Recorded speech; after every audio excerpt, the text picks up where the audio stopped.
Seorang gadis terlihat sedang menelpon. Tak sengaja matanya tertuju pada jejak kaki yang ada di lantai ruangan. Belum sempat berpikir, tiba-tiba lampu mati dan telepon pun ikut terputus. Anehnya, jejak kaki yang tadi ada samar-samar sudah tak lagi terlihat. Dalam gelap, gadis itu mendengar sebuah benda jatuh. Ketika dia menoleh, didapatinya seekor kupu-kupu terbang di antara remang cahaya lampu sorot dari luar jendela. Mengalihkan pandangan ke ruangan lain, dia melihat kotak batu yang bergerak sendiri, seolah ada sesuatu di dalamnya. Tanpa disadari, bayangan hitam berdiri di belakangnya sebelum terdengar gadis itu berteriak keras karena ketakutan.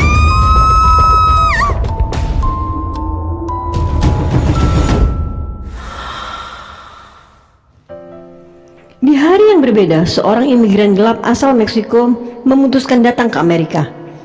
Setelah melewati perjalanan panjang, tibalah dia di Ohio dan memilih hotel untuk tempatnya sementara beristirahat. Namanya Ambar, tertera di kartu identitas yang dia bawa dari Meksiko. Keesokan hari, Ambar mendapat pekerjaan setelah dia bersusah payah mencarinya. Biaya hidup yang tinggi membuat Ambar antusias ketika di tempat kerjanya dia melihat ada iklan hunian yang murah. Tanpa harus berpikir dua kali, sepulang bekerja dia langsung mencari alamat yang dimaksud. Dan langkah kakinya sampai di sebuah apartemen tua.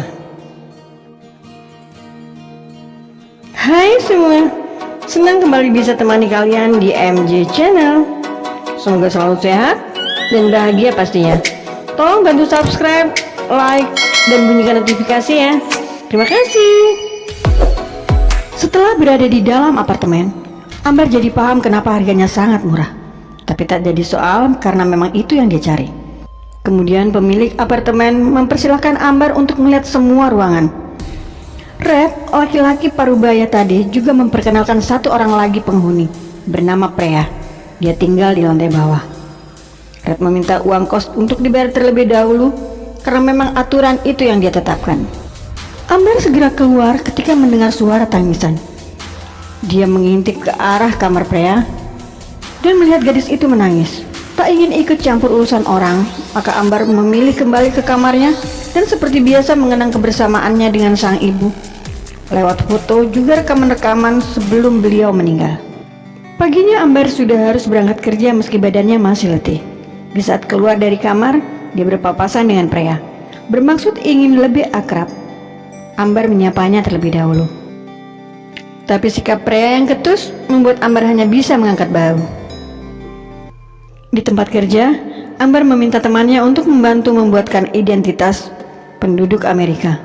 Kinsey, wanita gendut itu, mengatakan kesiapannya namun mengingatkan Ambar jika biayanya tidaklah murah. Ketika mendengar nominalnya, Ambar pun syok dan memilih untuk berpikir-pikir terlebih dahulu. Di kesempatan lain, satu-satunya saudara ibunya yang ada di Amerika mengundang Ambar untuk datang. Sebab sang paman yang bernama Beto ingin agar Ambar mendapat pekerjaan yang lebih baik. Sayangnya Ambar tidak berterus terang jika dia masih belum memiliki identitas di sini. Belum pulang, istri pamannya memberi Ambar jaket untuk mengurangi rasa dingin di luar nanti. Sesampainya di apartemen, Ambar menyusuri lorong menuju kamar. Tapi dia memutar langkah ketika dari arah berlawanan terdengar suara-suara aneh. Keingintahuannya membuat Ambar merunduk saat melihat bekas cakaran di pintu bagian bawah pada sebuah kamar yang tergembok. Dan Ambar dibuat terkejut manakala Red datang tiba-tiba. Pemilik apartemen itu melarang Ambar untuk berkeliaran di area pribadinya. Karena dari awal Ambar sudah merasa ada yang aneh, maka kesempatan itu dia gunakan untuk meminta uang muka sewa kamarnya dengan alasan akan pindah ke tempat yang lebih dekat dengan tempat kerjanya. Sayangnya Red menolak karena uang itu sudah habis dia pakai. Saat sudah berada di dalam kamarnya, Ambar kembali dibuat heran. Tangisan Preah terdengar sangat memilukan. Mau tak mau dia menghampiri. Dia berpikir mungkin ada yang bisa dilakukannya. Sesampainya di kamar Preah, Ambar memberanikan diri membuka pintu. Kembali dia dapati ada pasir yang menempel di bagian pintunya. Kamarnya pun kosong. Tak ada siapapun di sana. Ambar pun langsung berbalik badan dan kembali ke kamar. Di sana sudah menunggu ibunya yang berbaring di atas ranjang. Si ibu membelai rambut Ambar, namun tiba-tiba dia tersentak dan menunjuk ke arah pojok ruangan. Hal itu membuat Ambar ikut menoleh. Didapatinya sebuah kotak batu. Tidak lama kemudian, kotak batu itu bergerak hingga terlihat sepasang tangan menjulur keluar dan Ambar pun terbangun. Pagi hari Ambar kembali ke tempat kerja. Hari ini dia menghadap pemilik perusahaan untuk meminta sebagian gajinya. Namun si bos menjadi naik pitam sebab mengingat pekerjaan Ambar yang kurang baik. Bahkan Ambar dipindah ke bagian pengemasan. Dengan berat hati, Ambar terpaksa menuruti. Ketika melakukan tugasnya, antara sadar dan tidak, Ambar merasa ada tangan yang sedang memeluk pundaknya. Sepulang kerja, Ambar dan Kisi nongkrong di sebuah bar. Mereka berbincang dan salah satunya Ambar menceritakan kondisinya setelah ibunya meninggal. Ambar datang ke Amerika dengan harapan bisa memperbaiki hidupnya. Mendengar itu Kisi menawarkan bantuannya.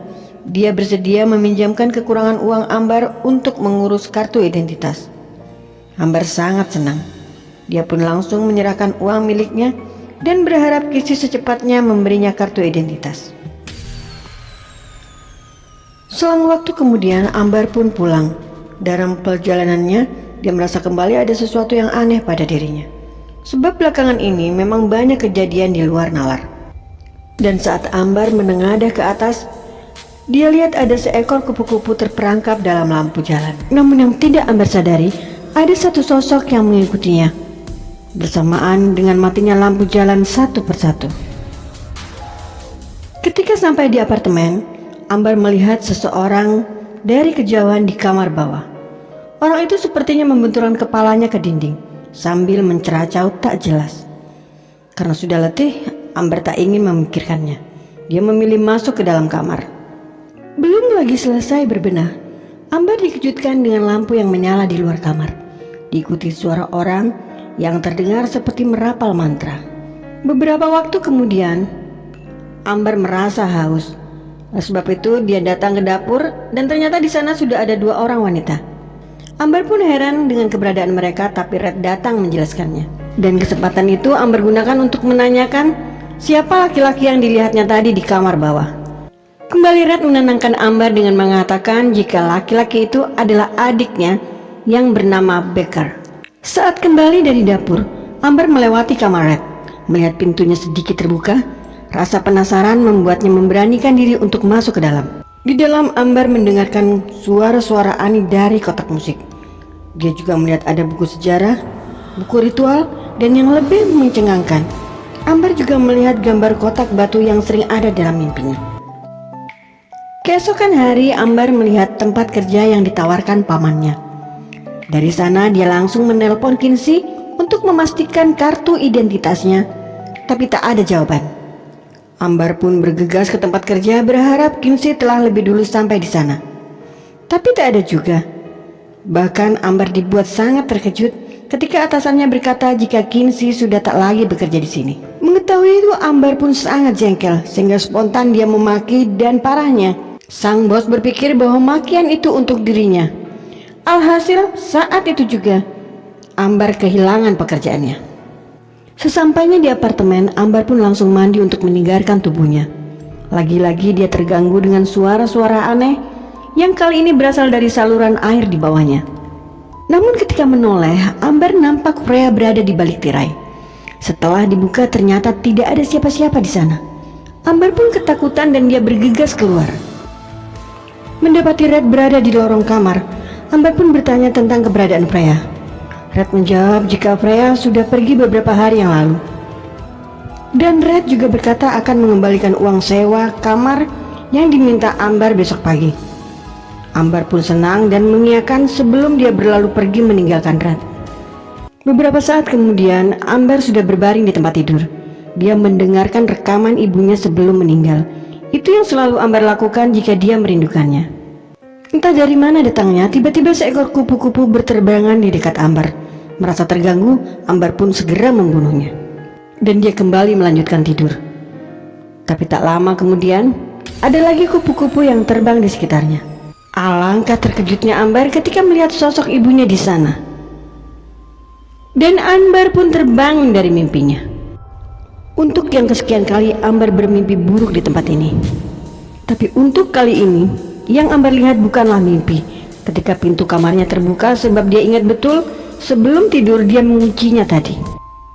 Bermaksud memeriksa keadaan, Ambar justru dikejutkan dengan beberapa penampakan roh, di antaranya Freya yang menangis ketakutan, dan juga seorang wanita yang ada di foto di dalam kamar Jack yang sempat dia lihat. Wanita itu kemudian bersimpuh ketakutan sebelum seseorang menariknya paksa masuk ke dalam kamar. Ambar yang juga mulai ketakutan segera berkemas sambil menelpon sang paman. Sayangnya, Bertu dan istrinya sedang berlibur keluar kota. Dan Ambar yang bermaksud menemui Red untuk meminta uang sewa rumahnya, ternyata justru mendapati Becker yang membuka pintu. Maka tanpa menunggu lagi, Ambar segera bergegas pergi keluar dari apartemen. Terpikir di benaknya untuk mencari sebuah penginapan. Tapi karena uangnya terbatas, maka dia putuskan untuk datang ke tempat lain. Dalam kesedihannya, Ambar kembali mengenang sang ibu dengan mendengarkan rekaman suaranya. Dia sangat merindukan wanita itu. Dan kepergiannya kali ini yang menggunakan kereta api, kembali Ambar mengalami hal-hal yang aneh. Tiba-tiba lampu di kereta mati dan pengunjung yang lain menghilang. Yang tertinggal justru sosok sang ibu yang menunjukkan ke arah kotak batu itu lagi. Ternyata hanya mimpi, dan Ambar terbangun di sebuah kafe. Dia menelpon seseorang, entah kebetulan yang bagaimana, tiba-tiba saja Red sudah ada di hadapannya. Red bercerita bahwa dia baru saja pulang dari luar kota dan meninggalkan uangnya di rumah. Oleh sebab itu, jika Ambar menginginkan uang sewanya kembali, dia bisa ikut dengannya untuk mengambil. Ambar pun menurut karena dia memang sangat membutuhkannya. Sesampainya mereka di apartemen, Red menyuruh Ambar mengambil sendiri uangnya di dalam kamar. Tapi setelah berada di dalam kamar, tak ada uang yang Red maksudkan. Merasa diperdaya, Ambar pun mulai ketakutan. Saat itulah Red datang dan menjelaskan jika yang dilakukan semata karena Becker membutuhkan Ambar. Belum lagi paham maksud pembicaraan Red, Becker sudah muncul di hadapan mereka. Dia cekoki Ambar dengan minuman keras, kemudian keduanya pergi meninggalkan Ambar sendirian di dalam kamar. Tak lama berselang, dua wanita yang pernah Ambar temui di dapur saat itu menerobos masuk ke dalam kamar. Mereka bercerita tentang ketakutan yang sama seperti ketakutan Ambar. Tentang kotak batu, juga suara-suara aneh. Akhirnya malam itu mereka beristirahat di kamar Ambar. Saat berbaring di tempat tidur, mereka kembali mendengar teriakan dan tangisan ketakutan. Si kawan bercerita jika suara itu adalah tangisan para korban di apartemen ini. Kemudian salah satu di antara kedua wanita tadi menyanyikan sebuah lagu. Nyanyian itu seolah mengundang para arwah bermunculan di sana, namun hanya sesaat. Kemudian menghilang bersama hilangnya kedua wanita yang dari tadi menemani Ambar. Ternyata itu hanya ilusinya, sebab kemudian Ambar mendengar kedua wanita itu berteriak ketika Red dan Becker menyeretnya keluar. Sialnya waktu Ambar berusaha kabur, Becker berhasil menangkapnya. Dan perbuatannya terhenti begitu terdengar bel di luar rumah. Ternyata paman Ambar yang datang. Dia tanyakan keberadaan Ambar, dan Red menjawabnya sudah lama pergi. Tapi Beto tidak percaya karena dia melihat tas Ambar tergeletak di bawah. Kecurigaannya terbukti begitu mendengar teriakan Ambar yang juga memecahkan kaca dari lantai atas. Meski Beto berhasil memaksa masuk, tapi akhirnya dia pun tewas di tangan Becker yang menyerangnya membabi buta. Lihat kondisi sang paman, Ambar semakin ketakutan juga merasa sangat bersalah. Pada akhirnya Becker sudah mengikat tangan dan kaki Ambar. Kemudian dia membawa wanita tadi ke ruangan bawah tanah. Saat Red melumuri badan Ambar dengan sesuatu, Ambar pun mencoba untuk membujuk Red agar pergi dari sini dan memulai hidup baru. Red yang sebenarnya menginginkan hal itu hanya bisa terdiam. Tak ada pilihan baginya, mengingat Becker adalah satu-satunya saudara yang dia punya. Tak lama berselang, Becker datang dengan tangan terluka. Anehnya luka itu perlahan menutup sendiri dan tidak membekas. Kemudian dia menghampiri Ambar, mengoles serbuk bercampur darah ke wajah Ambar. Segera Becker juga membawa Ambar ke ruang bawah tanah. Di sepanjang lorong Ambar melihat roh arwah para wanita yang sudah dikorbankan.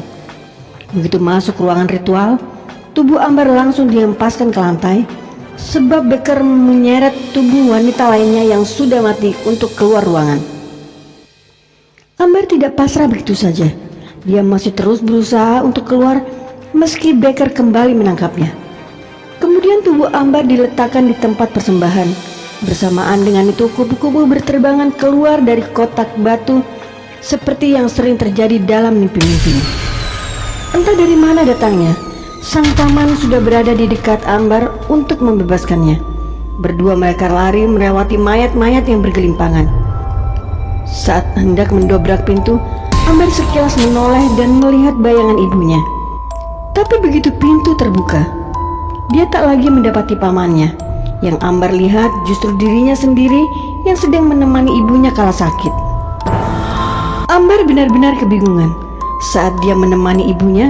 Di sisi lain, Ambar melihat tubuhnya sendiri di tempat ritual. Dari tempatnya duduk, Ambar juga melihat makhluk mengerikan keluar dari dalam batu. Makhluk itu mendekati tubuh Ambar yang terbaring di papan ritual. Kebingungan Ambar semakin bertambah ketika sang ibu memaksanya untuk tetap tinggal, meski Ambar hendak beranjak dari sana. Mendapat penolakan dari Ambar, sosok ibu itu marah dan mencekik Ambar, dan wajahnya juga berubah menakutkan. Tak ingin mati sia-sia, Ambar melawan dan membekap wajah sang ibu menggunakan bantal. Anehnya, begitu sosok ibunya tewas, makhluk menyeramkan yang hendak memangsa Ambar di papan ritual juga ikut menjauh. Sontak Ambar terbangun dan tertatih bangkit dari papan ritual. Dia merangkak ke arah kotak batu yang terbuka.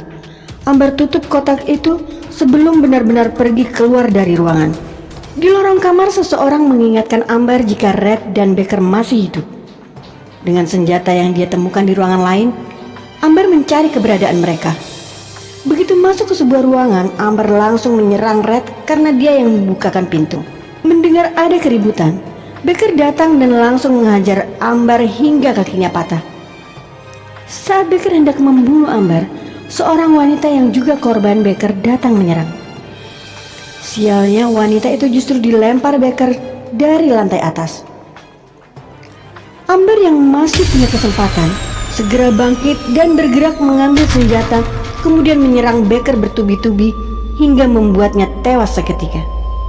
Dan ketika melihat ke lantai bawah, kemarahan Ambar membuncah sebab tubuh sang paman tergeletak berlumuran darah di sana. Ketika hendak melewati tangga, Ambar melihat Red masih hidup meski dengan luka yang parah. Dengan susah payah, tanpa ampun Ambar menyeret tubuh Red untuk menggantikannya di tempat ritual. Berkali-kali Red mohon ampun, Ambar tetap tak peduli. Bahkan Ambar menutup pintu ketika makhluk menakutkan itu mulai memangsa tubuh Red. Dengan kaki berjingkat kesakitan, Ambar menyusuri lorong untuk segera keluar dari apartemen itu. Tapi ketika melewati sebuah kamar, Ambar lihat roh arwah Red menatap tajam ke arahnya. Anehnya, sesaat kemudian luka-luka di tubuh Ambar mulai mengering dan bahkan sembuh tidak berbekas. Begitu pula dengan kondisi kakinya. Menyadari jika sekarang dia tidak berbeda dengan Becker setelah melakukan ritual atas tubuh Red, Ambar hanya terdiam dan memperhatikan kupu-kupu yang mulai berterbangan di tangannya.